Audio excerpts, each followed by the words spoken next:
आजची संध्याकाळ ही अशी काहीशी आहे. यात मी तोडली तुळशीची पानं. ती कशासाठी पुढे सांगतेच. आज मी बनवतेय तूप. रोज थोडी थोडी करत साय साठवलेली आहे. ही आठवड्याची साय आहे. आता हिला एका मिक्सरच्या जारमध्ये घ्यायचं. आज तूप आधीच करायचं ठरवलं होतं, त्यामुळे थंड पाणी करायला ठेवलं होतं. ते थंड पाणी त्या मिक्सरच्या भांड्यामध्ये घालायचं आणि मिक्सर फिरवून घ्यायचं. एक 2-3 मिनिटानंतर छान असा लोण्याचा गोळा तयार होतो. तयार गोळा 2दा-3दा धुवून घेतला आणि त्यानंतर गॅसवरती गरम करायला ठेवला. तयार झालेला लोण्याचा गोळा 2-3 टाईम धुवून घ्यायचा, जेणेकरून त्याचा वास येत नाही. ती क्लिप माझ्याकडनं मिस झाली. हा माझा पहिलाच मिनी ब्लॉग आहे. आणखीन 4-5 मिनिटानंतरच तूप काढायला सुरुवात होते आणि ते मध्ये-मध्ये हलवत राहायचं, जेणेकरून ते खाली तळाला लागत नाही आणि छान तयार होतं.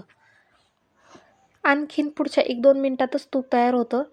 तूप तयार कसं झालं हे ओळखायचं. तुपावरचा फेस कमी होतो. अशा वेळी यामध्ये 2-3 थेंब पाण्याचे टाकायचे आणि तुळशीची पानं टाकायची. याच्यामुळे दाणेदार एकसंध तूप तयार होतं आणि भरपूर दिवस टिकतं. तूप थंड झालं की एका स्वच्छ काचेच्या बरणीमध्ये याला गाळून ठेवायचं. बरं, आता हे घरच्या गाईचं तूप आहे, त्याच्यामुळे थोडंसं पिवळसर दिसतंय. हा माझा पहिला मिनी ब्लॉग तुम्हाला कसा वाटला हे कमेंटमध्ये सांगायला विसरू नका. व्हिडिओ पाहिल्याबद्दल धन्यवाद.